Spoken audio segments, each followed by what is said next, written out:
What's up, South Florida and the rest of the world? This is Brian Fonseca, one half of the Bahama Rican Boys on 5 Reasons Sports Network, and today I'm here to tell you about who the hell the Heat are bringing in on 2 10-day contracts. First, if you watch ACC basketball, you're probably familiar with this first guy, Kyle Guy, formerly of the Virginia Cavaliers.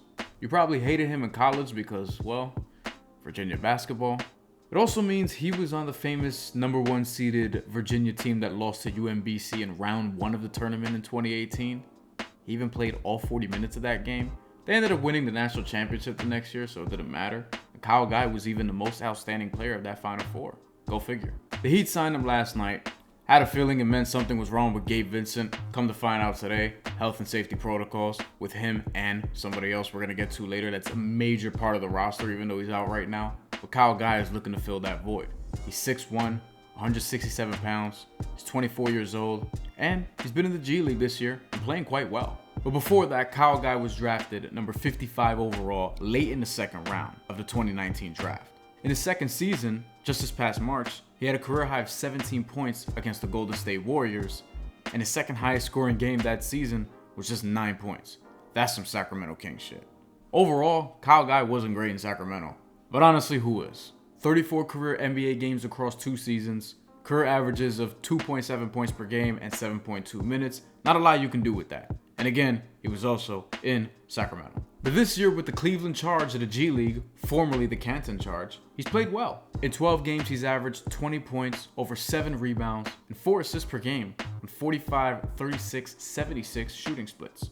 In over 32 minutes per game on average, he's putting up over 15 shots per game, and 8.5 of those are coming from 3. He doesn't shoot a lot of free throw attempts, but he does shoot a lot of 3-pointers, which will fit right into Eric Spoelstra's offense, even though he might only be in there for a short time. Also, 5 blocks in 12 games at maybe 6'1", that's some Heat culture shit. With Kyle Guy, I expect a lot of 3-pointers, some playmaking ability, some defense. I wouldn't call him Gabe Vincent from there, but he'll try.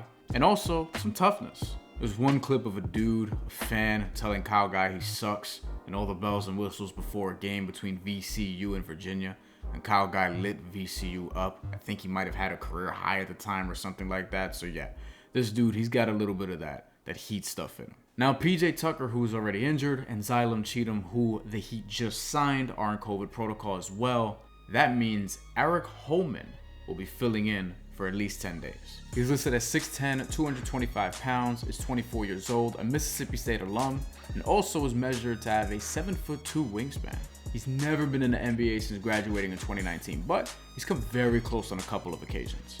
He had an Exhibit 10 deal with the Lakers out of college in 2019, was waived in August, claimed by the Dallas Mavericks, waived right before the season began, didn't see any NBA time that year. Then he went to Germany and played professionally last year, came back to the States this year, was signed by the San Antonio Spurs, was waived immediately, and they retained his G League rights, so he's been in the Austin Spurs system and playing down there for the duration of this season. But before that, he was at Mississippi State, and in his last couple years, his best seasons, he averaged between 9 and 11 points per game and between 6 and 7 rebounds, which is really good considering he only played about 23-24 minutes per contest, so he was highly productive in the role he was in and the minutes he was given. In his last 2 years in particular, he really developed his 3-point shot, terrorizing SEC defenses at his height and shooting over 40%, way over 40% from 3.